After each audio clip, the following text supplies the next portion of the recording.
사랑하는 성도 여러분, 11월의 첫 주 말씀 앞에 나오신 여러분의 삶 속에 주님이 담으시는 은혜가 가득할 수 있기를 원합니다.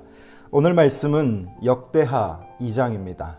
역대하 2장 1절에서 18절까지 말씀인데요. 오늘 8절까지 말씀만 읽고 묵상을 나누겠습니다. 솔로몬이 여호와의 이름을 위하여 성전을 건축하고 자기 왕위를 위하여 궁궐 건축하기를 결심하니라. 솔로몬이 이에 짐꾼 7만 명과 산에서 돌을 떼낼 자 8만 명과 이를 감독할 자 3,600명을 뽑고 솔로몬이 사절을 두고 왕 후람에게 보내어 이르되 당신이 전에 내 아버지 다윗에게 백향목을 보내어 그가 거주하실 궁궐을 건축하게 한 것 같이 내게도 그리하소서. 이제 내가 나의 하나님 여호와의 이름을 위하여 성전을 건축하여 구별하여 드리고 주 앞에서 향 재료를 사르며 항상 떡을 차려 놓으며 안식일과 초하루와 우리 하나님 여호와의 절기에 아침 저녁으로 번제를 드리려 하오니 이는 이스라엘의 영원한 규례이니이다. 내가 건축하고자 하는 성전은 크니 우리 하나님은 모든 신들보다 크심이라. 누가 능히 하나님을 위하여 성전을 건축하리요. 하늘과 하늘들의 하늘이라도 주를 용납하지 못하겠거든. 내가 누구이기에 어찌 능히 그를 위하여 성전을 건축하리요. 그 앞에 분향하려 할 따름이니이다. 이제 청하건대 당신은 은, 금, 은, 동, 철로 제조하며 자색, 홍색, 청색 실로 직조하며 또 아로새길 줄 아는 재주 있는 사람 하나를 내게 보내어 내 아버지 다윗이 유다와 예루살렘에서 준비한 나의 재주 있는 사람들과 함께 일하게 하고 또 레바논에서 백향목과 잣나무와 백단목을 내게로 보내소서. 내가 알거니와 당신의 종은 레바논에서 벌목을 잘 하나니 내 종들이 당신의 종들을 도울지라. 아멘. 오늘 말씀을 보면 역대하 말씀이 무엇인가부터 잠깐 설명을 드릴게요. 역대하 말씀 속에서 솔로몬 왕의 사역은요, 역대하 전체에서 1장에서 9장까지만 기술되어 있습니다. 그 중에서 솔로몬 왕의 기술은 이 성전 건축하는 내용이 2장에서 7장까지 다뤄지고 있는데요. 이 9장 중에서 3분의 2에 해당하는 부분이 바로 이 성전 건축에 집중되어 있습니다. 그만큼 솔로몬의 인생에서 이 성전의 건축한 내용은 그만큼 중요했다라고 하는 내용이죠. 성경은 오늘 그의 지혜와 능력, 1장에서 보면 하나님께 일천번제를 드리고 하나님께서 그에게 무언가를 요구하셨을 때 그는 지혜와 하나님 주신 능력을 구합니다. 그 모든 것을 그는 얻고 나서 하나님의 영광을 위해서 유감없이 그 인생을 발휘하게 됩니다. 그걸 성경은 우리에게 보여주고 있는데요. 오늘 본문 속에서는 솔로몬 왕의 결심이 나타납니다. 그는 아버지 다윗 왕의 유언을 이어서 하나님을 위한 집, 즉 성전을 짓는 것에 결정하게 되죠. 자, 오늘 본문 우리가 읽었던 말씀에서 1절을 보시면 그가 결심합니다. 솔로몬이 여호와의 이름을 위하여 성전을 건축하고 자기 왕위를 위하여 궁궐 건축하기를 결심하니라. 오늘 이 결심은 한마디로 하나님을 위한 결심입니다. 솔로몬이 결심을 하고 이 결심은 결국 자기 자신의 어떠함을 위한 것이 아니라 하나님을 위한 결심을 했다라고 하는 것이죠. 주님께 받은 지혜 그리고 그에 받은 모든 능력을 하나님의 영광을 위해서 유감없이 발휘하는 모습을 보여줍니다. 사랑하는 성도 여러분, 한 사람이 한평생 살아가면서 참 많은 것을 배우고 또 많은 지혜를 얻게 되죠. 그가 얻었던 지혜와 지식과 물질과 여러 가지 많은 그 능력들이 얼마나 발휘되어지고 있는가를 생각해 본다면 많은 사람들이 이것에 만족하는 삶을 살지는 못할 겁니다. 제가 왜 이 말씀을 드리냐면 저는 이 본문을 보면서 솔로몬이라고 하는 한 인생이 하나님으로부터 부여받은 지혜와 지식과 모든 그 능력을 어디에 발휘하는가? 하나님께 발휘했다라고 하는 거죠. 하나님의 영광을 위해서 발휘했습니다. 그러면 오늘 이 말씀 앞에서 저와 여러분은 어떤 상태일까요? 우리가 나름 가지고 있는 지혜도 있고 지식도 있고 또 물질도 있고 여러 가지 많은 것들이 있는데 우리는 그것을 어떻게 쓰기로 결심하고 살아가고 있는지 이 말씀 앞에서 한번 생각해 보면 좋겠습니다. 물론 우리가 교회와 또 이 사회에서 봉사하는 것, 직장과 가정에서도 마찬가지겠지요.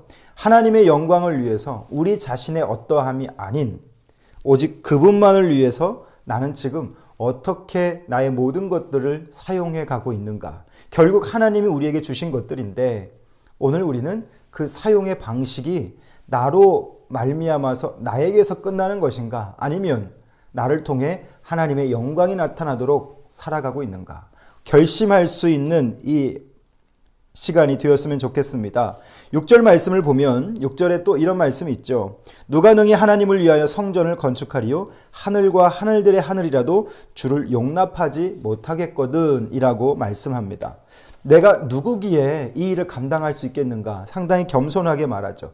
누가 이 성전을 건축할 수 있겠는가 누가 하나님 앞에 분향할 수 있겠는가 라고 말하는데 여러분 여기서 저는 솔로몬과 같이 어떤 일을 하든 하나님을 위해서 하되 하나님의 영광을 위해서 일하되 그것이 우리 가운데 마땅한 일로 자리 잡았으면 좋겠습니다.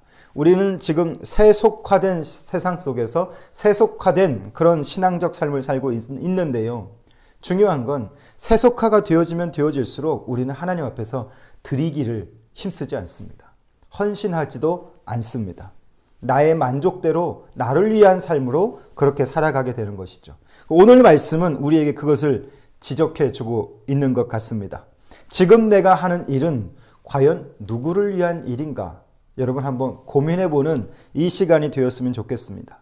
나는 과연 내게 주신 능력을 하나님을 위해 사용하고 있는가? 아니면 내 영광을 위해서 사용해 가고 있는가? 우리에게도 오늘 솔로몬과 같이 뭔가 결심할 필요가 있겠죠. 하나님을 위하여 일하는 결심, 하나님의 영광을 위하여 살아갈 수 있는 그런 결심. 또 3절에서 10절 말씀을 보면 한마디로 정리하면 이것은 성전을 짓기 위한 서신서입니다. 서신이 기록되어 있죠. 8절에서 솔로몬이 후람이라는 왕에게 레바논 산의 여러 목재들을 보내달라고 부탁합니다. 그리고 7절에서는 금, 은, 동, 철로 제조해서 이것을 가지고 제조할 수 있는 사람 또한 요청하게 됩니다. 그리고 11절에서 16절은 두로왕 후람이 솔로몬에게 거창한 문구를 써가면서 답장을 보내는 내용이 기록되어 있습니다. 자, 그런데 이 모든 것들은 결국 무엇을 위해 사용되어지느냐? 바로 하나님의 영광을 위해서 사용되어지는 거죠. 오늘 저는 우리 성도들과 함께 묵상의 포인트를 이 말씀으로 잡고 싶습니다. 바로 4절과 5절과 6절의 말씀입니다.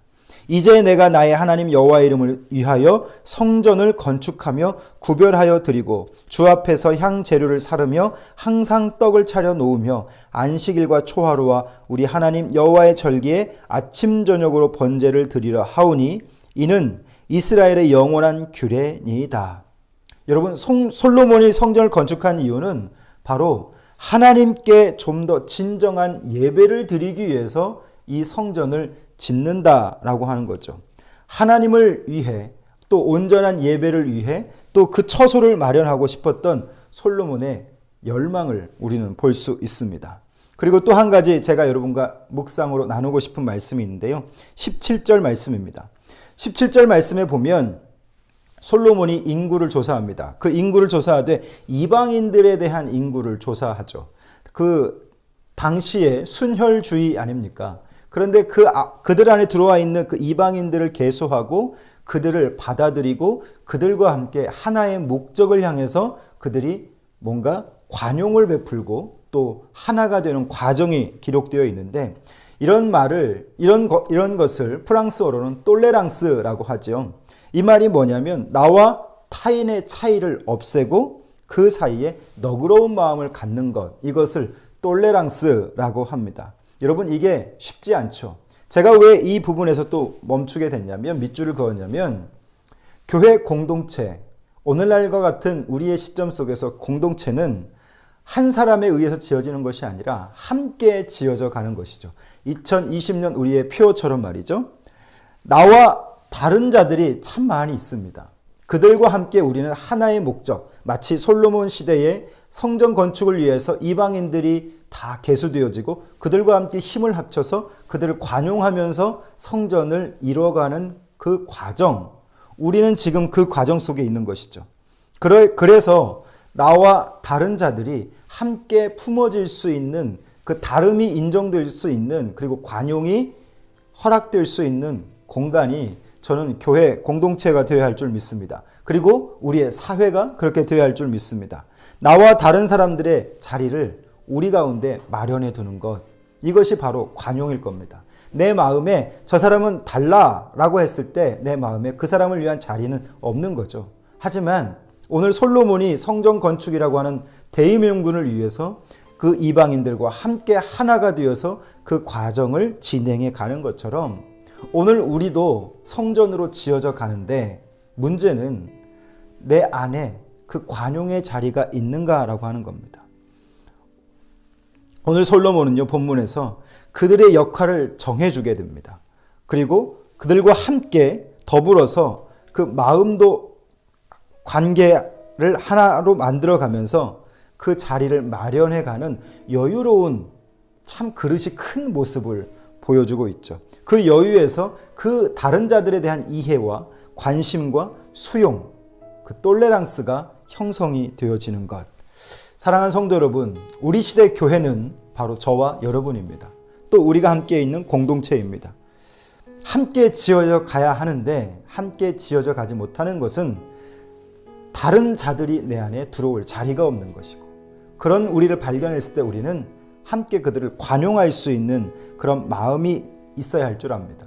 이방인과 함께 하나님의 성전을 지어가는 솔로몬의 이야기처럼 오늘 우리도 이 11월 한 달 동안 우리 안에 그런 관용의 자리가 넘쳐날 수 있기를 바라고, 우리 공동체가 그런 공동체가 되었으면 좋겠습니다. 많은 다른 자들이 품어지고 안아지고 배제와 혐오가 아니라 그들을 품고 하나님 안에서 함께 지어져 갈 수 있는 우리가 된다면 얼마나 좋을까요? 그것이 바로 하나님의 영광을 위한 모습으로 우리가 사용되어지는 것일 겁니다.